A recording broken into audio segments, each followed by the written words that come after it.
YouTube law states that you can't do a video about 50 Shades of Grey without wearing fuzzy pink handcuffs or some other non-threatening bachelorette party level signifier of kink that inadvertently captures the dissonance between intensity of the marketing around 50 Shades of Grey as some really taboo pushing kink and the actual product. Anyway, here's a lukewarm defense of the first movie.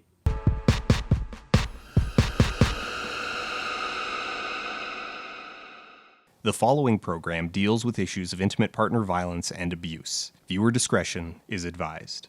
All right, history lesson. Master of the Universe is a 2009 through 2011 serial Twilight fanfiction written by Erica Mitchell under the pen name Snow Queen's Ice Dragon and collected into 2 volumes. In this alternate universe, Bella Swan is a university student who falls into the orbit of vampy but not actually a vampire billionaire Edward Cullen after interviewing him for the school paper. The relationship rapidly and clumsily escalates with Edward stalking Bella, kidnapping her, revealing his deep dark secret that he's really into some spanky stuff, then they go back and forth with Bella being alternately scared and intrigued and repeat for about 700 pages with a couple stalker subplots and a helicopter crash sprinkled into the back half, and that gets you to the end of part 1 where Edward asks Bella to marry him, the final chapter ending on a cliffhanger where an unnamed character swears his revenge on the Cullens as he watches them from across the lake. In part 2, Bella and Edward get married and accidentally pregnant. Edward's sister Alice is kidnapped by Bella's former boss, one of the stalkers from the previous volume. Bella pays the ransom and shoots the guy in the leg. Edward is like, fine, whatever. Their kid is born, the end, I guess, happily ever after. They move into a really, really big house but keep the downtown condo as a dedicated sex den. On a structural level, Master of the Universe is an alternate universe, all-human retelling of Twilight. So it doesn't claim to take place in a contiguous universe with the original novels, and the supernatural elements have been removed, while the story itself remains largely the same, just adapted for the new gimmick. In this case, Bella being a university student, and Edward being a billionaire who likes to beat brunette girls that look like his birth mother. I'm a sadist, Bella. I like to whip little brown-haired girls like you, because you all look like the crack whore, my birth mother. Still, it follows Twilight's plot across the broad strokes. Bella is pushed into a scenario where she meets Edward, they have some back and forth, Edward saves Bella from an accident, they start a relationship after Edward reveals his dark secret, there's a dinner with Edward's family, and the whole thing culminates in a moment where Edward goes too far with his dark secret. As a serial fanfiction, Master of the Universe was published first in pieces on fanfiction.net, and starting in early 2010, Mitchell began parallel publishing raunchier versions on her personal site, 50shades.com. Within the scope of fanfiction.net, the story was a genuine hit, attracting an estimated 16,000 to 20,000 readers at a very high level of engagement, with people collectively leaving thousands of comments and reviews, in addition to talking about it on forums and sharing it on their blogs. This engagement was further lubricated by Mitchell's aggressive publication speed and her accessibility. Chapters were often coming out every 2 days for several weeks at a stretch, pushing the story to the front page of recently updated stories, and Icy, as she was called within the community, was quick to pick fights with negative reviews and heap praise on positive ones. This type of spiraling engagement forms a feedback loop, where readers see this story with thousands of comments amid stories with dozens, and feel compelled to be in the know, to find out what this thing is that everyone is talking about.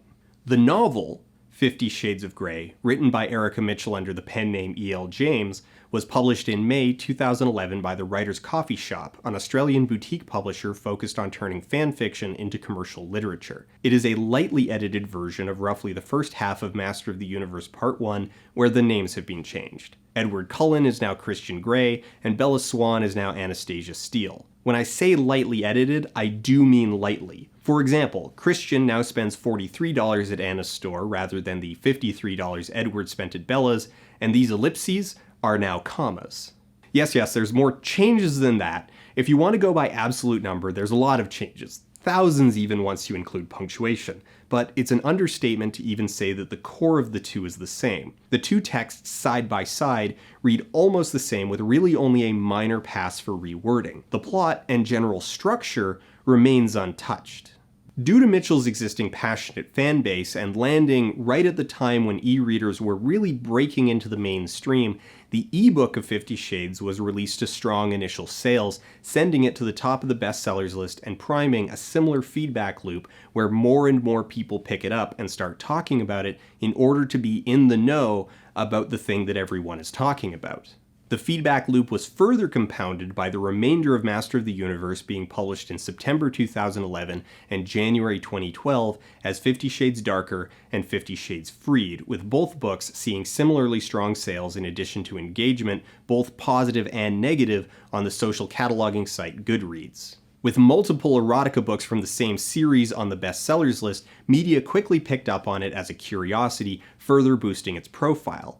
By the end of 2011, the 50 Shades books had sold around 250,000 copies and drawn the attention of major publishers. After a short bidding war, Vintage, an imprint of Random House, now Penguin Random House, acquired the publication rights in March 2012, releasing the entire trilogy as mass-market paperbacks in April 2012, flooding bookstores around the globe and cementing 50 Shades as a genuine cultural phenomenon. In May 2013, Universal and Focus Features acquired the film rights for approximately $5 million US, and production began on the big screen adaptation of the trilogy to be directed by Sam Taylor Johnson, starring Dakota Johnson as Anna and Jamie Dornan as Christian, with the first film slated for release Valentine's Day weekend 2015.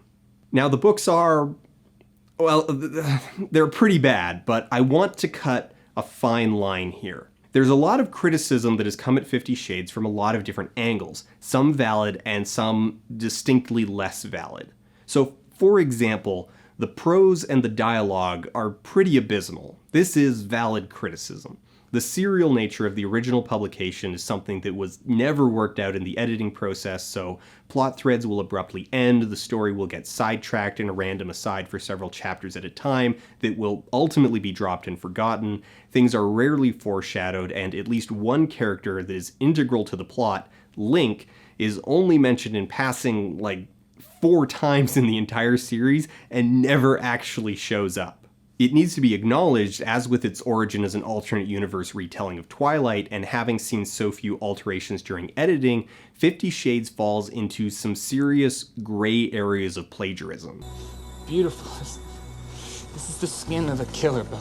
I mean, 50 Shades has aped Twilight all the way down to the cover design, and shortly after Stephanie Meyer scuttled plans for Midnight Sun, a version of Twilight told from Edward's point of view, Mitchell announced her plans to retell 50 Shades from Christian's point of view. While Meyer has refrained from litigating anything about the relationship between Twilight and 50 Shades, Mitchell's lawyers have not been so magnanimous in kind, cracking down heavily on derivative works that capitalize on the popularity of 50 Shades, describing them as parasitic. This is itself an extension of Mitchell's willingness to pick fights with critics, down to starting petty arguments with people on Twitter.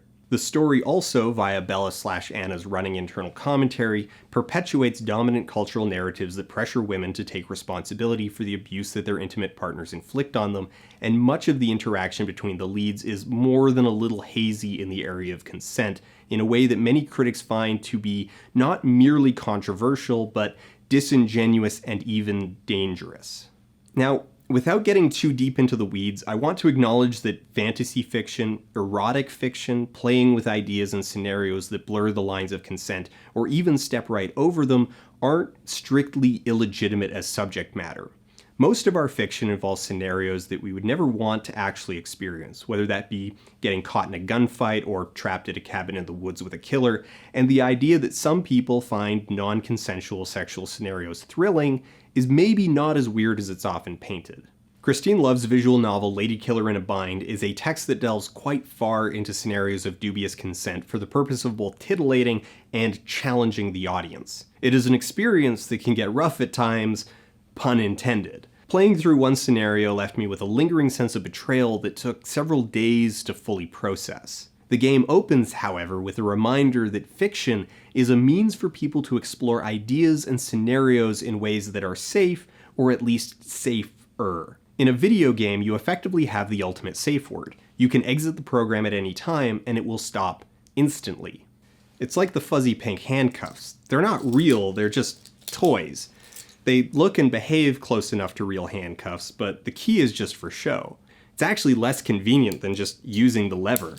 In most situations, someone wearing them can pretty effortlessly get themselves out. They are a form of performative fiction. They are the illusion of danger. They are a safer way to explore the sensation of restraint, of loss of control. But that isn't to say that they are truly safe. You can still wear them too tight, you can still ignore warning signs, and you can still end up in an awful position that does lasting damage. Similarly, fiction provides us a way to explore ideas and scenarios that would be hazardous, traumatizing, or both in real life. Fiction is a way to practice intense emotional states, but that doesn't make fiction harmless. It still impacts us, and indeed impacting us is the entire point. This is why critics argue that the subject of fictional non-consent can still be handled more or less ethically, an issue that comes down to framing, something that 50 Shades routinely fails at, and fails hard. It's not merely that Master of the Universe and 50 Shades wander into areas of dubious consent, it's that Erica Mitchell as a writer doesn't seem to be entirely aware that that is the territory that she's in. In a synergy of failings, Mitchell has responded aggressively to critics raising this point, including one delightful incident where she angrily tweeted at a rape survivor criticizing the way Christian treats Anna, quote, "No rape in 50 Shades," with the attached gif, #read the book. Critics within the BDSM and kink communities have additionally focused on the book's bad and unhealthy representation of kink dynamics and the way that it presents kink as something that people get into only because they have serious unresolved issues with past abuse. These two veins of criticism merge into the synthesis criticism that 50 Shades of Grey does not depict either a healthy or unhealthy kink lifestyle, but routine domestic abuse being masked as kink, with critics pointing to the many ways that Christian works to undermine Anna's mental well-being, her sense of stability, and her ability to consent. He negotiates their sex contract while plying her with alcohol, isolates her physically and emotionally from friends and family, belittles her interests, mocks her sexual inexperience, regularly leaves her in tears, makes her financially dependent on his approval, and constantly reminds her of both his vast wealth and his willingness to use it to monitor and pursue her. In a 2012 interview with Books in Review, Mitchell responded to such criticism with this: "Nothing freaks me out more than people who say this is about domestic abuse. Bringing up my book in this context trivializes the issues, doing women who actually go through it a huge disservice. It also demonizes loads of women who enjoy this lifestyle and ignores the many, many women who tell me they found the book sexually empowering." So it is fair to say that Mitchell herself does not see the parallels, believes that she has crafted a fair, if fantasized version of a kink lifestyle, and has been openly resentful of critics who insist otherwise.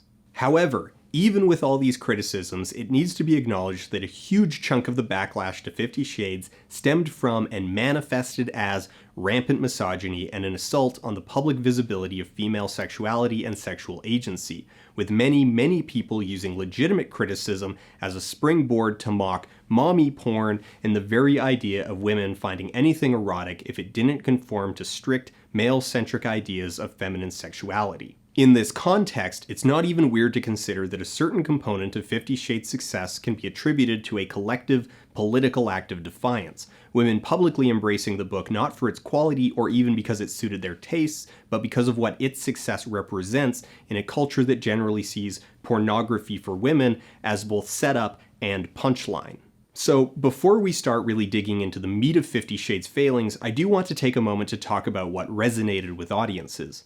The books aren't good, but it's disingenuous to insist that no one could then engage with them authentically. It has clearly struck a chord with its core audience and developed a loyal fan base that likes it for what it is, in whole or in part. The first unavoidable connection is as fan fiction, which is where the earliest fans came on board. They weren't reading an original construct, but an explicit derivative. One of the advantages, and indeed one of the foundational appeals of fan fiction, is the ability to shortcut to the good stuff, because so much about the characters and the world is able to be presupposed. This also, as a side note, often leaves fan fiction with thumbprints all over it, as the opening chapters of an alternate universe story are going to be largely devoted to getting the audience caught up on the deviations from the core that they are already familiar with. This is why 50 Shades, for example, calls explicit attention to Anna getting drunk for the first time. It's an explicit deviation in Bella's character as written in Twilight. But there's this appeal to seeing characters that the audience has already formed a parasocial bond with in synthesized scenarios and novel circumstances. This isn't even all that odd outside the realm of fanfiction. DC Comics over the years has imagined Batman as a vampire, as a pirate, as a medieval knight, and as an 18th century detective chasing Jack the Ripper, just to name a few of the literally dozens of alternate universe Batmen that are out there. At a certain point, characters cease to require their context to be whole and in fact become their own context. And subsequently, the fun comes from taking them and moving them around, playing with them in a variety of different styles and scenarios. In this way, fanfiction is the literary evolution of childhood play, taking disparate toys and bringing them together, an almost instinctive exercise in creative synthesis. It is not a mystery that fanfiction appeals to so many, because it is naturally what stories pursue, the meeting point between the familiar and the unexpected.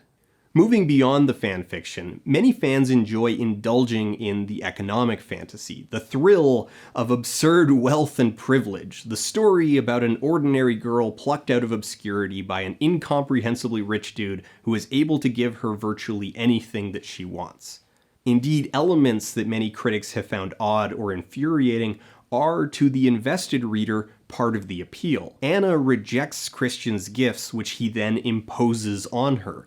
This allows the reader to indulge the dual fantasy of maintaining a sense of social propriety, the self-perception of being the person who is humble, down to earth, and proper, while still enjoying all the material benefits of dating a man with more money than an individual could ever spend. Also, we shouldn't leave it merely implied. Many people enjoy the pornography. They find the sexual dynamics and writing authentically erotic. That may seem unbelievable because the writing is so often just painful, but what do we benefit critically for pretending that no one could sincerely enjoy the material? Conversely, simply because people enjoy it authentically doesn't mean that criticism of the material, either in terms of technique or subject matter, become invalid. Critical readings of 50 Shades that document patterns of abuse, how Christian isn't merely dominant, domineering, or even just an asshole, but works to tear down Anna, coerce her, intentionally confound her ability to consent, and isolate her socially, these are still valid and important readings, even if there's an audience that finds it sexually stimulating. So with all that in mind, what's wrong with 50 Shades of Grey? Well, a lot. A big thing that I want to talk about, because it's going to be the most relevant later, is the legacy of serialization. This is an issue that compounds as the books go on, but it's significant pretty much right out of the gate. In particular, the serial fanfiction method tends towards a sort of public performance.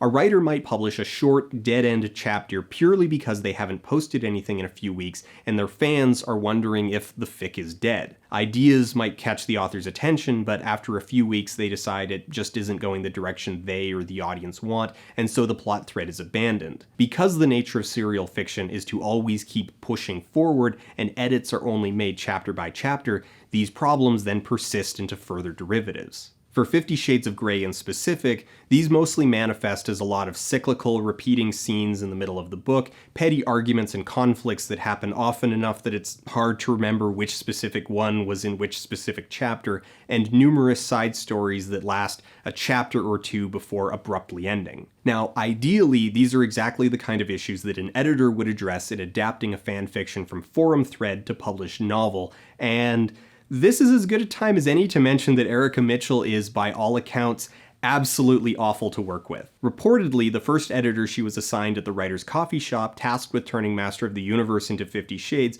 was removed from the project after Mitchell complained that she was trying to make too many changes to the structure of the books. That kind of behavior is going to come up again when we're talking about the movies and she's spending an hour on set screaming at the director over changes to dialogue. Speaking of the dialogue, it's not good.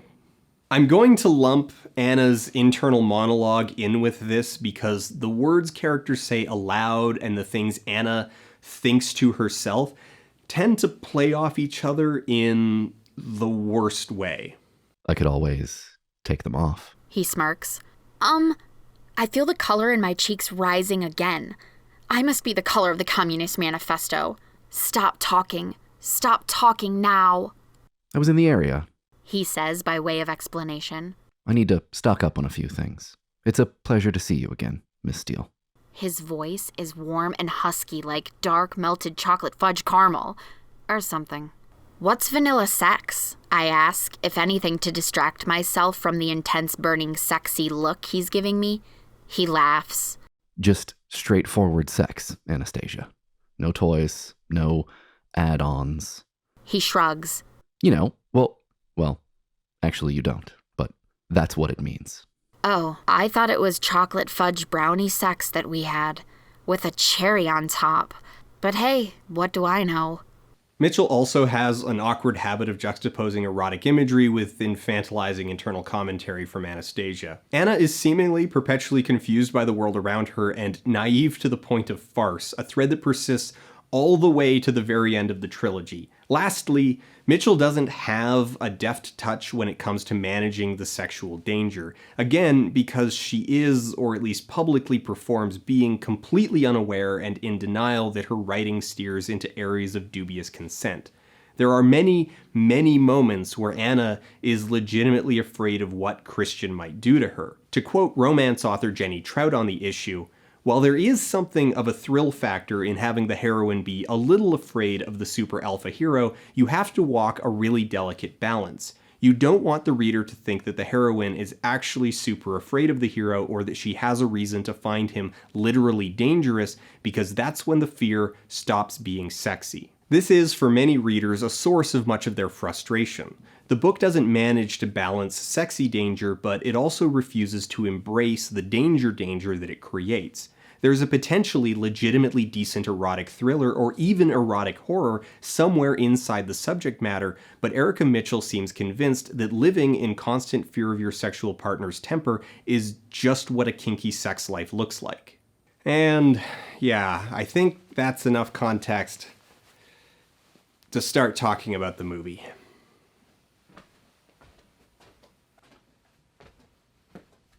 50 Shades of Grey is a 2015 film written by Kelly Marcel and directed by Sam Taylor Johnson based on the 2011 novel of the same name. In this project, the two women were given the task of wrangling a trashy BDSM erotica novel full of clumsy plot, abusive, threadbare characters, and awful dialogue into a sellable movie. So I'm going to start this off with the admission that I actually kind of like the first 50 Shades movie. Not because it's any good, but because there's a certain creative verve to it. Like, the filmmakers were actually trying really hard to capitalize creatively on this momentary zeitgeist rather than simply cashing in and riding the money train through 3 basically guaranteed jobs. There's a dynamic around the first film that I found compelling, particularly how it was cast in many circles as the worst film of the year, when really it was just fairly middling. As someone who has read the source material, I was largely entertained by mentally cataloging all the points where the film had managed to improve on the source material, coming frustratingly close to making it actually kinda good, or at least trashy fun. If I took bits and pieces, only showed you the best clips, I could probably put together a convincing argument that this is actually a really good film. Director Sam Taylor Johnson and screenwriter Kelly Marcel both publicly clashed with Mitchell over the course of the project, and in both cases the conflict revolved principally around changes to the source material. This is ironic because the source material is easily the worst thing about the movie. This is also the thing where, well, the whole thing was ultimately doomed. In the deal with Universal and Focus, Mitchell retained a massive amount of creative control, with something nearly approaching total veto power over any creative decision, and, well, if her books are any indication, creativity isn't her strong suit. Still, the film diverges subtly but substantially from the book. The middle of the story has been cleaned up and more or less sorted out, scenes have been merged, deleted, had their locations changed, lots of small adaptational stuff. A huge change, Anna's inner monologue has been dropped entirely. While she is still the point of view character, with the camera rarely cutting away to scenes that she's not in, she is no longer the narrator. This has substantial and far-reaching impacts on both the general tone and reading of the story, but particularly on Anna's character.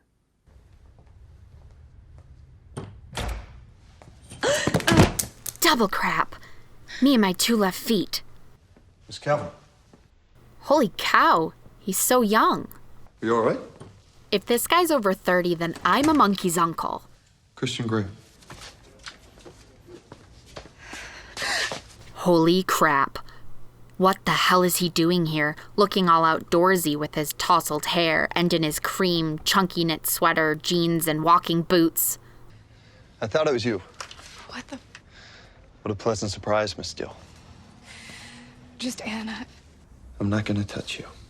Not until I have your written consent. What does that mean? Does he white slave small children to some godforsaken part of the planet? Is he part of some underworld crime syndicate? It would explain why he's so rich. Is he deeply religious? Is he impotent? Surely not. He could prove that to me right now. What? Anna is generally made more competent and proactive simply by excluding all the times in the book where something will happen and her inner monologue will comment on how she doesn't understand what's going on or what people are talking about. Movie Anna is a lot more confident, funnier, emotionally aware, and less of a swooning catastrophe, and the movie cuts out the dozen or so times that small interactions with Christian leave her a sobbing wreck. She also doesn't complain endlessly in her head about her friends and is quicker to put her foot down when Christian gets out of line. It is left to the audience to extrapolate from Dakota Johnson's acting exactly how comfortable and safe they think Anna is in any given scene. As a further consequence of moving the point of view out of Anna's head, it dramatically alters the abusive elements of the book, and this in turn ties into changes to Christian, who as a character has been softened to be a bit more natural and less volatile. He doesn't scream at people, he doesn't berate Anna constantly for her eating habits, he doesn't talk constantly about wanting to possess her. He's just a bad, kind of needy boyfriend. That's still not good, but it means there's at least something likable about the movie Christian, where book Christian is cruel, capricious, and constantly on the edge of violence. I'll just make a call, I murmur. I just want to hear Kate's voice. He frowns. The photographer? His jaw clenches and his eyes burn. I blink at him. I don't like to share, Miss Steele. Remember that. His quiet, chilling tone is a warning, and with one long, cold look at me, he heads back to the bedroom. Holy crap. I just wanted to call Kate. I want to call after him, but his sudden aloofness has left me paralyzed. What happened to the generous, relaxed, smiling man who was making love to me not half an hour ago? And this is a good point to mention that it's kind of okay if Christian is a garbage person.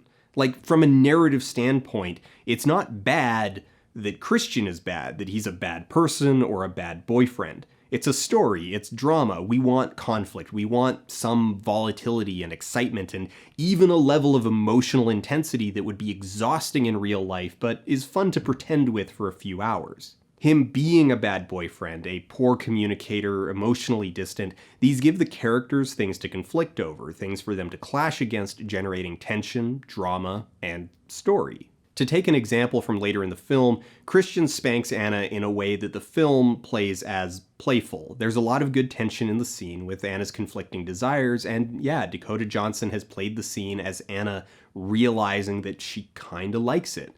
And then Christian up and leaves, and Anna, being abandoned, starts to break down from the intensity of it. This is actually really good drama. It's presented as not any one thing, but the aggregate combination of the intensity and Christian's emotional unavailability. It's left to the viewer to decide just how far they think Anna thinks Christian has gone. What has been removed are the pages of internal monologue where Anna feels like she's been assaulted but rationalizes it away because of how much she loves Christian.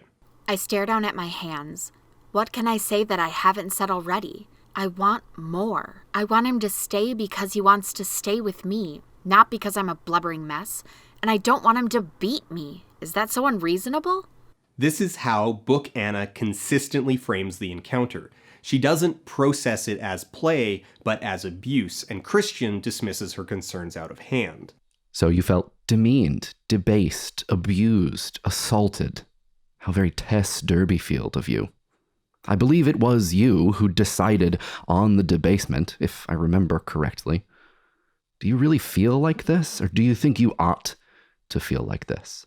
Two very different things. If that is how you feel, do you think you could just try to embrace these feelings, deal with them for me? That's what a submissive would do. Again, this isn't, from a story perspective, strictly bad in isolation. It is a source of conflict. But the real-world implications are troubling, and the conflict is never confronted or properly resolved. Christian just tells Anna to get over it, that if she really loved him, she'd be a good submissive and just deal with it, and that friction never becomes part of book Anna's motivations. Moving on, the entire opening of the film is a great case study in the difference in skill and craft between the original and the filmmakers. The opening montage is actually really good. Lots of good leading lines, lots of well-juxtaposed shots and parallels. It sets the color palette, the musical tone, the visual pace. It's really solid filmmaking fundamentals. This shot of Anna looking up at Grey House, where it's all slanted because it's putting her off kilter, is great judicious use of a Dutch angle that also helps fit a very tall building into a narrow frame. Using visuals to contrast Anna and Christian is a much better introduction to the two characters than they get in the book, where they don't even really have one because they're clearly Bella and Edward, who you already know because you, dear fanfiction reader, have read all of Twilight twice. First, I don't make love. I hard. A significant alteration to the interview is injecting a bit of awareness of the lameness of the interview as written in the book, where Anna asks a series of banal and low-key insulting questions that Christian just answers one after the other. There's a bit of verbal sparring, but it's overwhelmingly the kind of utilitarian information dump that serves to get the fanfiction reader up to speed on the new rules of the story's universe. The filmmakers wisely discard most of this and plant 2 moments in to acknowledge that the interview kinda sucks. You are very young to have amassed such an empire. To what do you To owe what do I owe my success? Yep. But then, unfortunately, the source material comes crashing back in. Are you gay?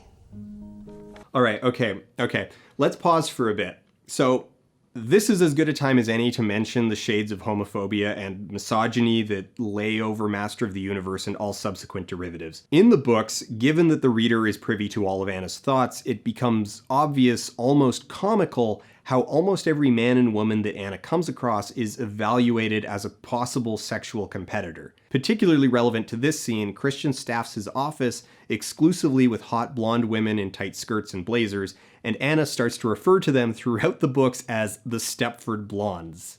Anna's blonde roommate Kate also falls into a relationship with a billionaire, starting a fling with Christian's brother Elliot that also evolves over the course of the books into marriage and babies, but Kate is subject to endless internal criticism for doing, well, pretty much exactly what Anna is doing. Elliot grins and pulls Kate into his arms, where she is more than happy to be. Kate. Even in my inebriated state, I am shocked. She only just met him. Then there's the gay thing. Are you gay? There's a character, a masseuse, dropped from the movies that the books go to comical lengths to point out that he's gay, totally gay, super gay, definitely gay, and thus allowed to be around Anna when Christian isn't there. Then, of course, there's this, which somehow made it all the way through the adaptation process, including the even stranger companion line from later where Anna spreads the rumor to undercut 2 of her classmates that she overhears talking about how cute her secret boyfriend is. He is so hot. Oh, God.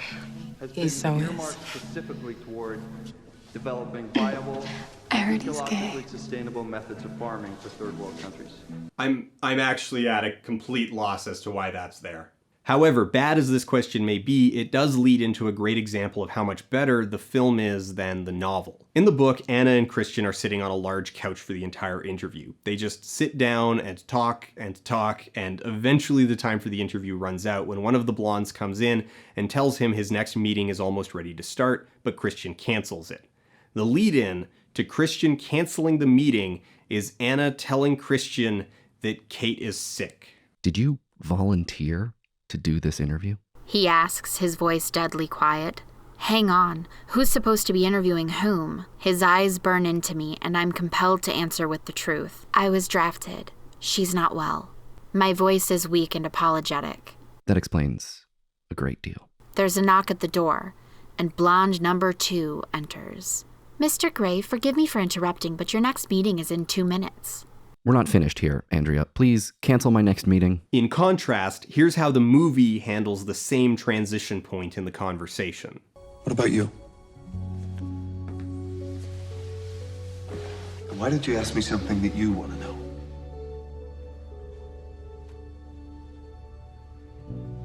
Earlier you said that there are some people who know you well. Why do I get the feeling that that is not true? Mr. Gray, your next meeting is in the conference room. Counsel, please. We're not finished here. Yes, sir. So, first of all, we're working with visual levels. Christian spends most of the scene standing over Anna, a straightforward power position. But with the turning point, he moves to the chair, brings himself down to Anna's level, so we have some visual power play. Second, rather than leading into Christian canceling the meeting with a banal point about Kate being sick, it's a pointed question from Anna that is actually disarming. This question, paraphrased, "Why do I get the feeling no one knows the real you?" piques his interest. It creates an honest-to-God emotional exchange. Christian invites Anna to test him, even disarms himself a little as part of his game, and she cuts right through his facade. I just wonder if perhaps your heart might be a bit bigger than you want to let on. But this question also makes Anna into a far more emotionally intelligent character than she is in the novels. Movie Anastasia sees right through most of Christian's games. Where the novel version of this exchange is predatory, Christian manipulating the largely oblivious Anna, the film version has Christian attempting to toy with Anna and being caught off guard by her response. This is part of a pattern in the film where Anna has been injected with a lot of much-needed narrative agency. He asked me to go for coffee afterwards. This one line, for example, actually represents a huge change to Anna's character versus the novels. This scene is from chapter 3 of the book, and in the book, the whole process of negotiating going for coffee takes a page and a half of arguing the logistics of who is going to drive Jose and his assistant home, because Anna doesn't actually want to go, or she's not sure if she wants to, and maybe she wants to, but she kinda doesn't. I wondered if you would join me for coffee this morning. My heart slams into my mouth. A date? Christian Grey is asking me on a date. You haven't woken up yet. My subconscious whines at me in a sneering mood again. I clear my throat. Taylor, who had been retreating down the corridor, turns and heads back toward us. Are they based at the university? Mr. Gray? Taylor asks when he reaches us, giving nothing away. Please, can you drive the photographer, his Gray assistant? smiles as if it's a done deal. I frown. Mr. Gray, this really... I'll swap vehicles with Kate if you give me a moment so I can go in. I scoot around, she says, with no preamble whatsoever. Stop talking. By some miracle, if you take Wanda, can I take your car? Why? Christian Grey has asked me to go for coffee with him. He asked me to go for coffee afterwards. The filmmakers have put in effort to create actual escalation. This small change, having Anna actually want to go for coffee, at least kinda makes things look like some hot and cold romantic tension. The thing with the books is that Anna constantly, and I do mean constantly, mentally beats the crap out of herself for the idea of liking Christian and having any sort of sexual ideas. She is perpetually on the verge of a complete meltdown. Like at the end of the coffee scene, which the filmmakers have mercifully reworked into something resembling human dialogue, Anna is almost hit by a cyclist but is pulled out of the way by Christian, and then they look into each other's eyes and he tells her she should stay away from him because they're no good for each other. In the film, that's it. Anna looks a bit sad because, she's just been pretty clearly rejected, but she walks away and goes about her life. We skip to later in an otherwise normal week. In the book, she goes into the parking garage and has a complete sobbing meltdown that leaves her curled up in the fetal position on the concrete. What was I thinking? Unbidden and unwelcome tears pool in my eyes. Why am I crying? I sink to the ground, angry at myself for this senseless reaction. Drawing up my knees, I fold in on myself. I want to make myself as small as possible. Adding this stability to the character leads to some of the film's best moments and some legitimately fun and funny lines. Like Anna and her friends go out drinking to celebrate the end of their exams, and while standing in line for the washroom, Anna drunk dials Christian. While on the phone, she, quite accurately, mocks Christian's behavior up to that point. Listen to me. I want you to go home right now. You're so bossy. Anna. Let's go for coffee. Anna, let's go for coffee. No. Stay away from me, Anna. I don't want you. Get away. Come here, come here. Go away. That's it. Tell me where you are. It's great. That's hilarious. This, of course, works because movie Anna is actually able to more or less accurately read his emotional state, where book Anna is confused by everything. Now, up to this point, we're about 22 minutes into the movie. The filmmakers have done an admirable job of massaging the story into something with actual pacing and maybe a little less nonsense within the constraint of not being allowed to alter any plot points. Unfortunately, this scene is when they run up against that as an inescapable problem. It's the big jump in the plot that needed the most work to smooth it over, and they weren't allowed to touch it. So going off the broad template for these types of stories, we have our hot and cold intro where the two characters circle each other for a bit, then the first big break where they fall apart, and then something that brings them crashing back into each other. Gwen Hayes, in her book Romancing the Beat, How to Write Kissing Books, calls this moment adhesion because it doesn't just bring the characters back together, but is the point that they get stuck. That last point can be really hard to come up with in a satisfying way, especially when the characters are, as is the case here, from two radically different worlds that don't really intersect. How do you get the billionaire and the university student back together? How do you get them to stay together? It's challenging. So, being in a situation where they were forbidden from changing the plot point, the filmmakers had a choice. Do we keep the detail about Christian hacking her phone or not? How did you find me? I tracked your cell phone, Anastasia. Oh, of course he did. How is that possible? Is it legal? Stalker, my subconscious whispers at me through the cloud of tequila that's still floating in my brain. But somehow, because it's him, I don't mind. Yeah, maybe a good skip there. The scene still has problems, like Elliot just sort of being invented out of nowhere, Christian and Elliot being inside the bar already, stuff like that. A lot changes very quickly. This is somewhat mitigated in the movie because the cut from standing in line for the washroom to leaving the bar is a bit more ambiguous, where the book follows Anna through every step in between, and I'm pretty sure Christian and Elliot get to the bar faster than they should have been able to get to the hotel's parking garage. And since we're at the bar, okay, we should talk about Jose. So, the problem with Jose is a problem that goes back to the very beginning, and I'm not talking about the low-key racism, the Dios Mios, or the fact that Jose tries to molest Anna, though, make note of all of those. No, what we're talking about is the narrative utility of Jose and how he fits, or more often fails to fit, into the story. Here's what Jose does in the books. He's Anna and Kate's friend, though he's an engineering major and not an English major. He does photography, though mostly architecture, but gets press ganged into doing Christian's headshots for Kate's article because her normal photographer isn't available. After exams are done, he goes out drinking with Kate and Anna, tries to get Anna super drunk, then gropes her in the parking lot before Christian intervenes. Marcel and Taylor Johnson had the right idea that at this point, Jose's narrative utility, if not his friendship with Anna, is done, and he more or less disappears for the rest of the movie. In the book, he continues to float around in the background, and Anna's like, oh, what's a little attempted date rape between friends? Just don't do it again. And he's always sort of there as though he's going to form part of a love triangle that never happens because he's Jacob Black and you can't just cut him out of your fanfiction or Team Jacob will revolt. It's a little weird. It's just beyond this door. What is? My playroom.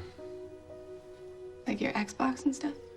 The dialogue in the Playroom is lifted straight out of the book, so of course it's all awful. I'm a dominant. What does that mean? It means I want you to willingly surrender yourself to me.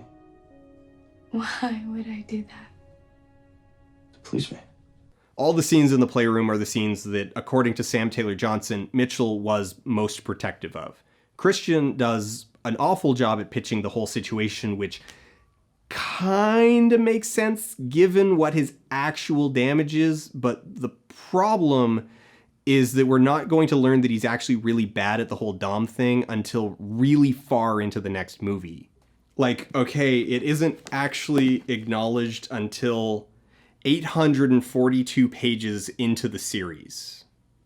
I'm a sadist. I like to whip little brown-haired girls like you, because you all look like the crack whore, my birth mother. Even then, that subject is going to be more or less compartmentalized to a single scene. It's an element that's never confronted so much as sidestepped by having the characters never actually engage in any meaningful SD interactions beyond Anna's lightweight brat routine, the outcome of which is mostly light bondage and a bit of spanking. It's also undercut by the whole thing where Christian insists that he doesn't do dates, has never slept in the same bed as someone else, doesn't do romance and flowers and lovemaking, but he does. He took her out for coffee.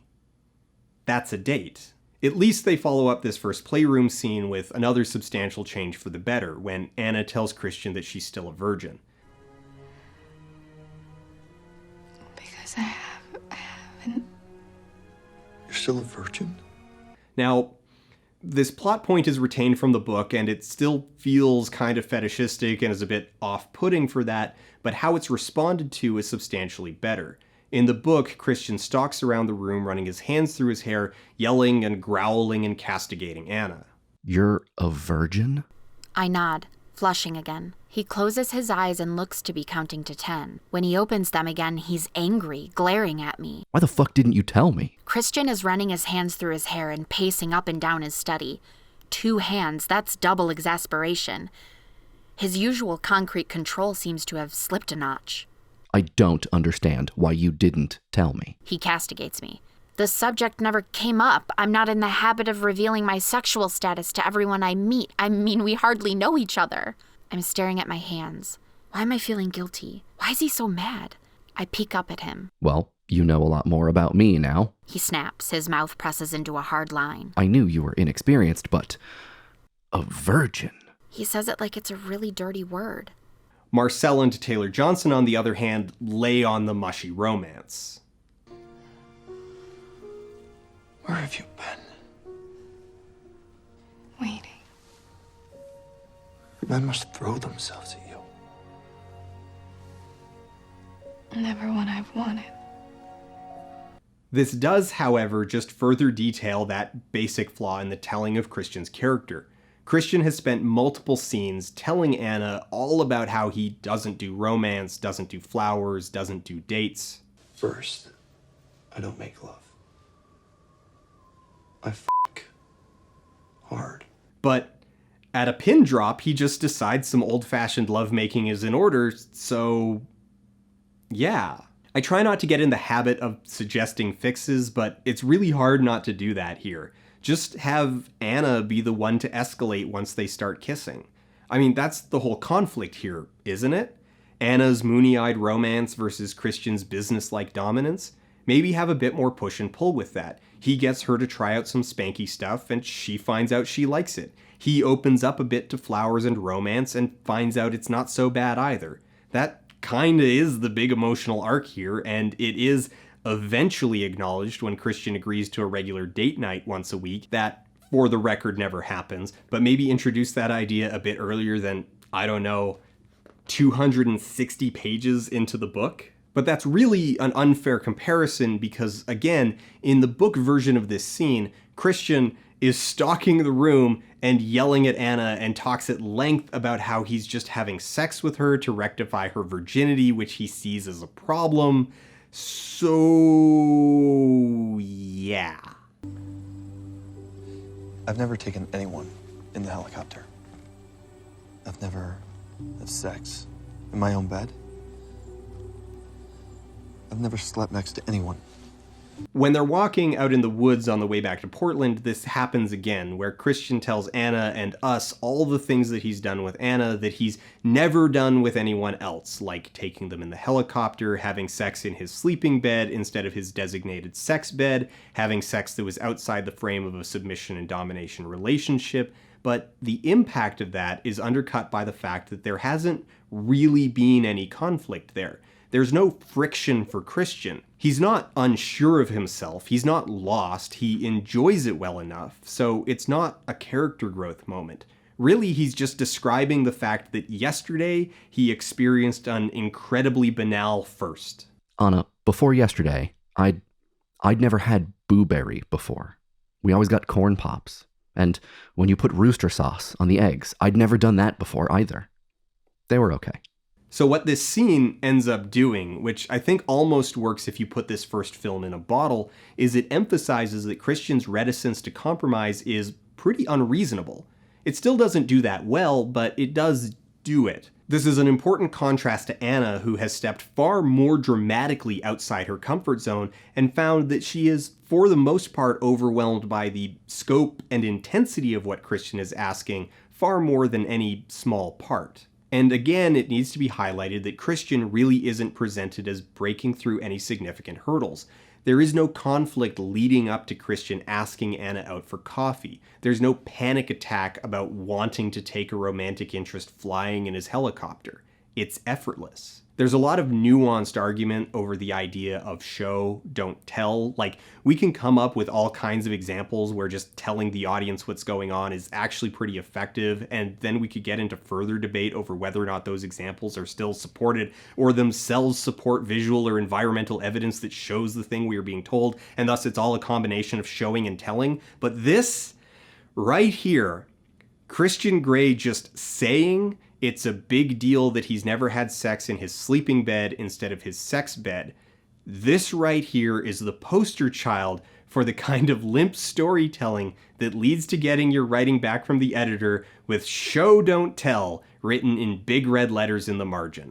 We are told that this is a conflict, that this is all outside Christian's comfort zone, but that conflict is supported by absolutely nothing else.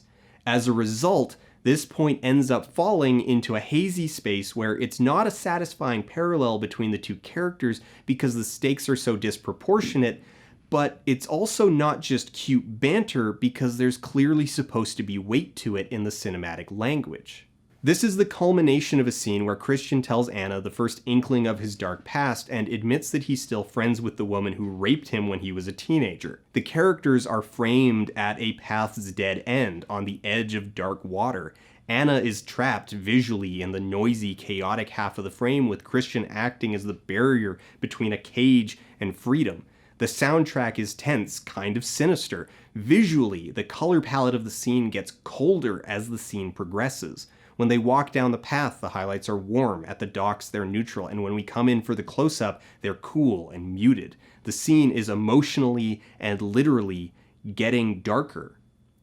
But for what? This is the kind of moment that encapsulates why this movie stuck with me in the way it did. Moments of talented, subtle filmmaking in the service of material that just does it no justice. The biggest example of this is the negotiation. Earlier, we discussed how the middle of the book is a mess. Lots of disjointed chapters, repeated scenes, fragmented developments, and awful stuff. This is where they managed to sort most of that out. The scene is an amalgamation of mostly chapters 13 and 15, two of the worst in the book. I say worst because there are a couple of the scenes where we get the clearest example of Christian just absolutely disregarding Anna's agency, comfort, and explicit wishes. In the first, a dinner meeting, Anna explicitly asks that they stay in public for the conversation, and Christian immediately moves her to a private dining room. I think we should stay in public on neutral ground. He smiles sardonically. Do you think that would stop me? He says softly, a sensual warning. My eyes widen and I swallow again. I hope so. Come, I have a private dining room booked. No public. In the second, the actual meat and potatoes negotiation, Christian keeps pressing Anna to drink more, despite Anna being a lightweight. Let's not go too far. We know your capacity for alcohol is limited, Anastasia.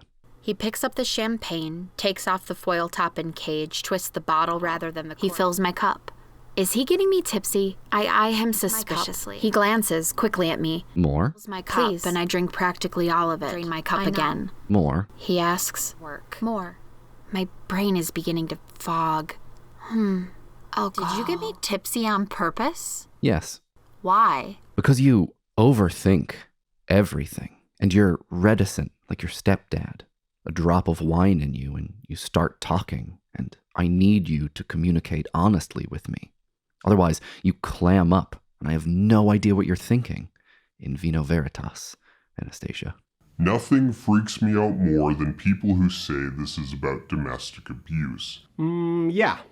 Anyway, the filmmakers have pulled all of the negotiation stuff together into a single scene that really gives us an idea of what things maybe could have looked like in an alternate universe where Mitchell had less control over the project. It's witty, it's sassy, it's fun, there's a cute power play between the characters. This is part of the overall trend of imbuing movie Anna with more agency and awareness. She isn't getting under his skin by accident, she's deliberately flirting. Find anal fisting. I'm all ears. Strike it out.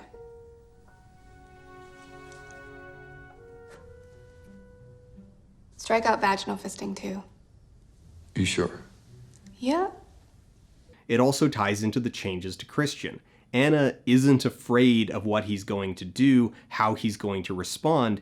She's not worried that she's making him angry. It creates a much needed dramatic moment where it looks like things might actually work out, that they'll be able to reach a proper compromise before everything starts to fall apart again. This is the midpoint, the false high. And for the most part, this scene works in its own little bubble.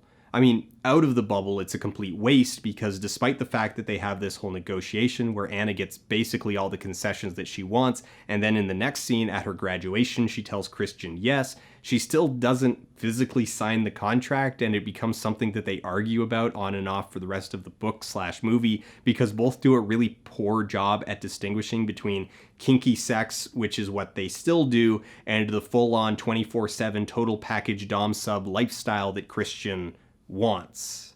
And this is where the movie actually stumbles, counterintuitively getting less coherent by being better. Like, okay, it still doesn't make sense in the book what the actual stakes are because the two of them are just endlessly arguing about nothing, but that kind of gets worse in the movie because the movie versions of the characters are at least nominally capable of having an honest and open conversation about their relationship. So changing it to be a scene where Anna is sober and professional and gets Christian to make numerous compromises but never addresses the punishment angle actually makes less sense than a scene where Christian gets Anna drunk and steamrolls her opinions with a few minor concessions. But still, the lighting works, the timing works, the acting works, Danny Elfman's score is at its most Danny Elfman.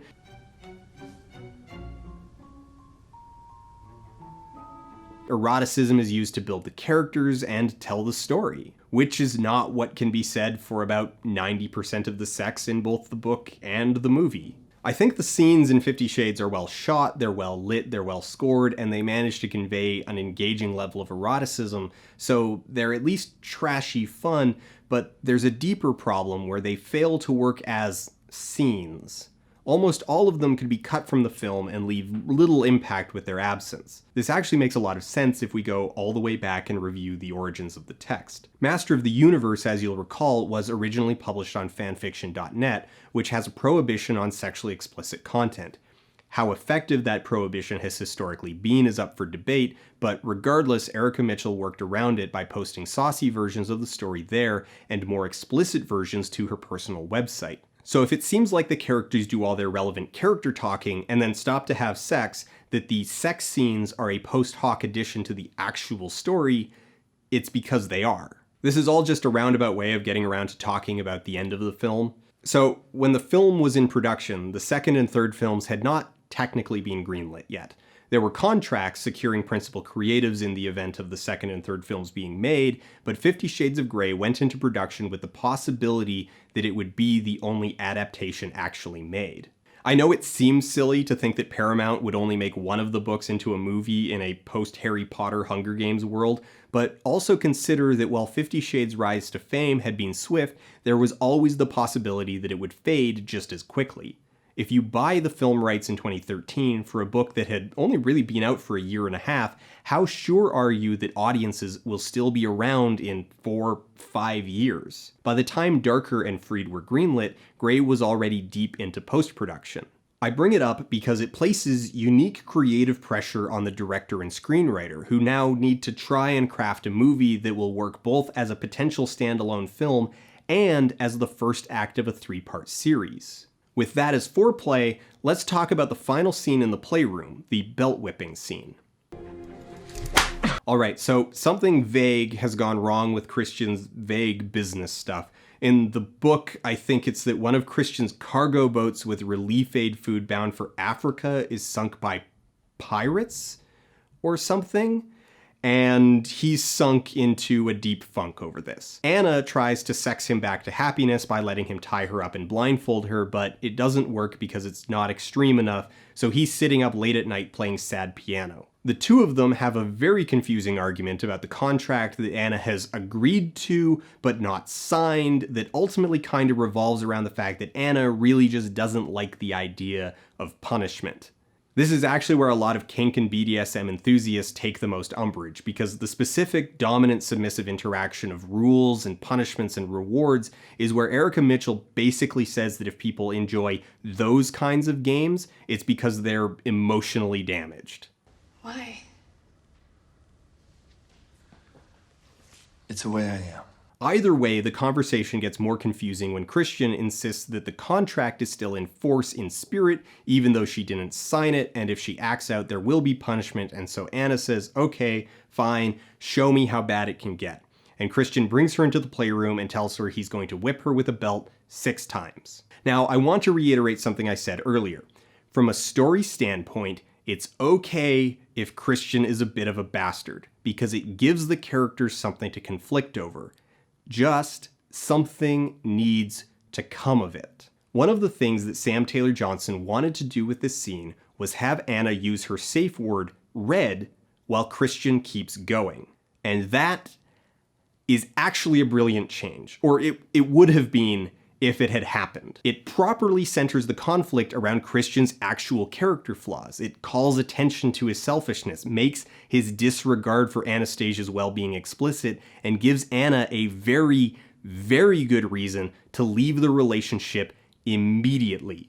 It is an overt betrayal of her trust. It says that Christian thinks he's in control, but ultimately lacks the self-control to restrain himself.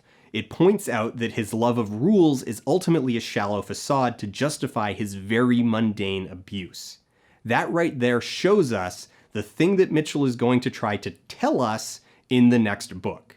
I like to whip little brown-haired girls like you. It would have been a great change, and Erica Mitchell lost her mind. Reports from set are that this dialogue change triggered an hour-long shouting match in front of cast and crew until ultimately Mitchell got her way. The scene as included in the movie plays out pretty much exactly the same as it does in the book, where Anna takes the whipping and then freaks out because she can't quite process that Christian likes the S and M parts of BDSM. Anyway, Sam Taylor Johnson and Kelly Marcel are far better storytellers than Erica Mitchell, and they understand Mitchell's story better than she does, as evidenced by the closing moments of the film, where Anna goes to leave, Christian moves to intercept her, and she tells him no. Stop. No.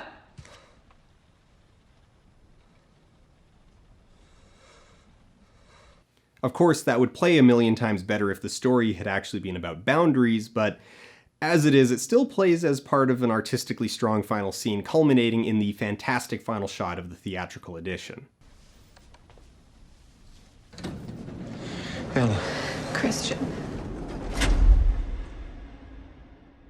The unrated edition adds a sad montage that is weaker as a standalone film, but ties into 50 Shades Darker a bit more naturally. Again, that challenge of making a film that will work as both. It's kind of the bottom line here. The film is surprisingly well made, with a deliberate artfulness for a movie that still ultimately isn't very good. It's watchable, and it has its distinct highlights in craft and skill. There are scenes and moments that are good, even great, but the whole is still less than the sum of its parts, undercut by fundamentally flawed source material. And with all that, conclusion of video, blah-de-blah closing statements, we're going to keep going with this. That's right, we're not done. We've got 2 more of these suckers to get through, and it's all downhill from here. Oh yeah, just you wait. Some stuff to look forward to when we talk about Darker, Sam Taylor Johnson and Kelly Marcel getting fired for, trying to make the movie better, the serial thickness ramping up to high gear, the budget cuts, the helicopter crash, the stalkers. Why do you have my bank account details? Online hits don't automatically translate to print sales. Well, but they could. The right term is a sadist. I get off in punishing women who look like you. Like your mother. brought to the field, and our reporter, Rachel Taylor. Rachel? Thank you, John. I'm speaking to you live from the private helicopter terminal at Seattle. They'll find him. He'll be okay. It's Christian. Christian Grey and his colleague Roz Bailey have been found safe and well and are at this moment on their way back to Seattle. Sources tell us their helicopter had to make a... What the hell are y'all doing here? Oh boy.